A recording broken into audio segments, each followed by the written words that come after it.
Yo guys, what's going on? Welcome back to the channel. I know it has been a long time since I've recorded and posted anything Austin FC related. I'm still here.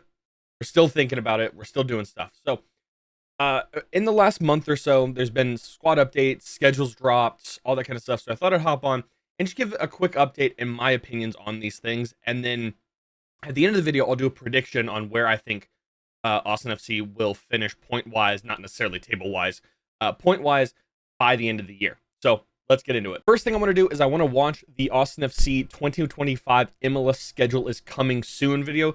This was posted a while ago before the schedule came out. It's now after the schedule was out, obviously. So here, we're just going to watch this and then we'll go right into... Actually, we'll watch this and then we'll do squad updates and then we'll do schedule stuff. That's the plan. So how are things going so far? Well, the start of the season is coming up, and we still have a lot of work to do.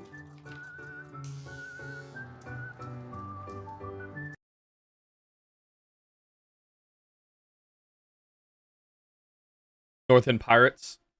Shout out to them after they had their... That's there he is. After they had that scandal with... Scandal? Is that... Can I call it a scandal, really? Getting ejected from one of the games for some stupid reason. I'm glad that the club has kind of extended a bit of an olive branch to them in this case. And also, can we just point out that John Gallagher's given these haircuts? Seba's done. Stu's done. Who's Speed Bump? Speed Bump's done. Northern Pirates right here. That's going to be dangerous for that hair. And then it's going to be Matthew McConaughey. It's been great so far. I'm getting used to some interesting things that are happening, but everyone is being... She was cutting the grass, all right. So far. In soccer, it's very important that people are able to express themselves. Imagine you just cut the whole thing off. Imagine the whole thing was gone. It's such a vibrant culture that you can really feel the passion. It seems like preparation is everything here.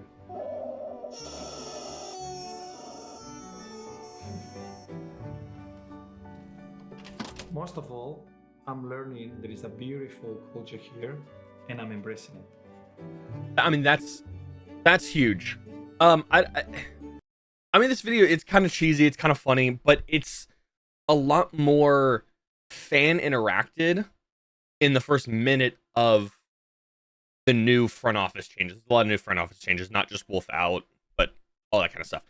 And that's a really good thing. I think speaking to the culture and stuff is a huge thing. So that's a benefit. I'm excited for this year. I got some thoughts. All right, moving into the squad updates. A couple players that have left, a couple big name ones. Zardes has used the 2025 season buyout. So that's the one that the MLS gives every team that they can just buy out a player's contract and be done with it, wipe their hands, be clean. Austin FC has used that 2025 buyout on Gyasi Zardes. That's fair. He didn't contribute as much as a lot of people thought he was going to when he first signed. Be included. I'll take that one. But also with that, you have Matt Bersano leaving, Ethan Finley contract expiring, I'm pretty sure. Matt Hedges as well, expiration. Johan Valencia is also gone. So a couple midfield dings there with Finley and Valencia. Given a couple of those were off the bench. Matt Bersano, I don't think played a single minute. Correct me if I'm wrong down below. I don't think Matt Bersano played a single minute for Austin FC. I might be wrong, but I don't think so. And then Matt Hedges, again, I was surprised that lasted as long as it did, to be honest. And then the one that hurts a little bit more than all the other ones is the first captain of the club, the current captain of the club, Alex Ring, is gone. A huge midfield hit in that, in my opinion, a versatile player who can do a lot of stuff and who kind of was able to rally the club in a lot of different situations. Unfortunately, he is gone. And yet again, Hector Jimenez has a potential to return. How? Why? Hector Jimenez is currently in talks with the club, or at least as these squad updates were posted originally, is in contact with the club, trying to figure out a way to return. I said it last year. I said it even the year before that in the winter. Let him go. Bring him back in as an assistant coach or something on the coaching staff. I do not think that man is still able to play at an MLS level.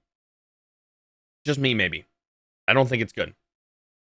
And that with these squad updates, I've just been thinking one of the main things that Austin FC is missing right now, and in my opinion, maybe one of the only pieces that Austin FC is missing right here, is an actual working number 9, is an actual dedicated goal scoring striker.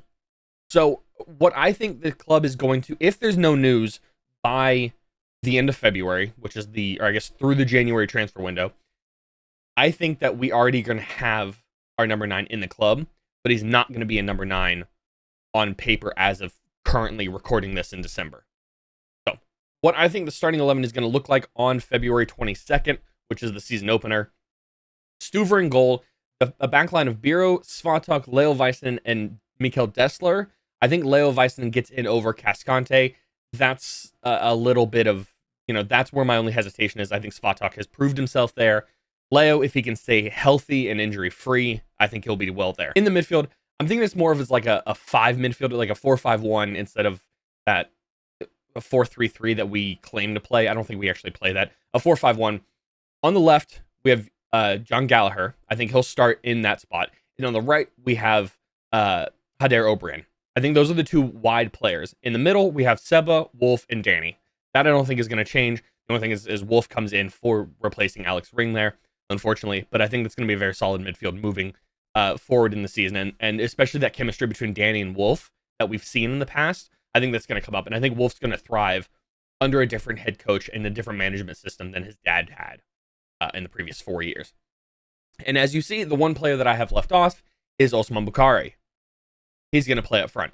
I think it's going to be kind of a mix of him, Gallagher, who played at the number 9 at the striker role at the beginning of the season, at the beginning of Austin FC. He played up top.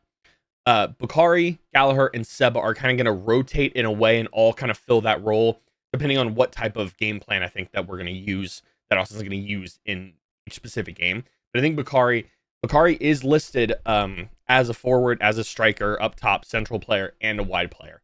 And so I think that's going to be utilized there. Moving into the schedule standouts, I have 5 different schedule standouts in my opinion.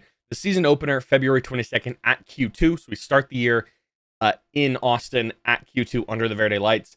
We end the season in San Jose, in the season on the road. I don't really like that, but it is what it is. October 18th. So those are the 2 kind of bookend games.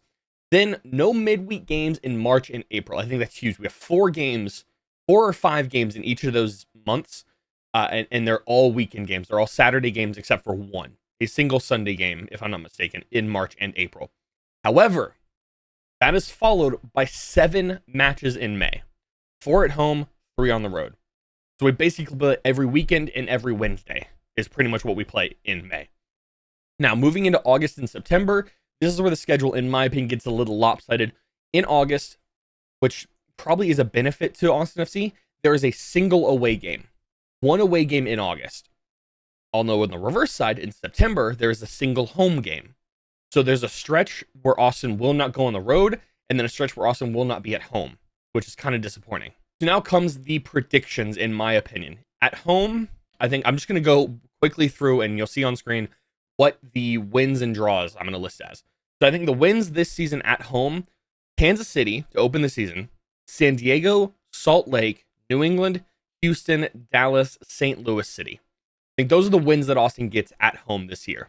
Yes, I have Austin beating Houston and Dallas at home. I think we can do it this year. And then on the other side of that is you have draws. I think they're going to draw Portland, Vancouver, LAFC, and San Jose at home. Those 4, I don't know why. I have a feeling that LAFC, I don't know. Austin and LAFC have a weird relationship, and I think we're going to get points against them at home. Now, on the flip side of that, on the road, the wins Minnesota United, Seattle, DC, Real Salt Lake, and San Jose. 5 wins on the road compared to 1, 2, 3, 4, 5, 6, 7 games on the road. 7 wins at home, 5 wins on the road. The draws, I think we're going to get 1 more draw on the road than we do at home. Portland, Vancouver, Houston, Colorado, and Dallas. I think we are able to get points. Yes, I have us getting points. I have Austin FC getting points against in every single Kopateas game. I think I might be 1 point off, 1 or 2 points off on that realistically. And yes, there is a little bit of Austin FC bias there, as there always is. But I think Austin FC has a very, very good chance if you in that. And if you notice, those wins and draws mainly come towards the end of the season. I think over the summer, this upcoming summer transfer window, Austin picks up a number 9 that replaces Bakari, puts Bakari back in midfield for Gallagher. Gallagher either drops back to a fullback if we have an injury pickup there, or is on the bench for a super sub. That's where I think Austin FC would end. I don't want to do the math in my head. This many points, that many points is how they'll end up in this season. And I think that should, as of last year, put them in about 5th, 6th, somewhere around there. Which, okay, fine. It's not as good as we have done in the past, but it's definitely a significant improvement moving forward. But if you have enjoyed my very, very quick Austin FC breakdown to cover the updates and the schedule and all that kind of stuff, go down below, hit that like button. If you're new, go to hit that subscribe button. I will be trying to stream games in the 2025 season. I'm trying to work it out. Until then, take care.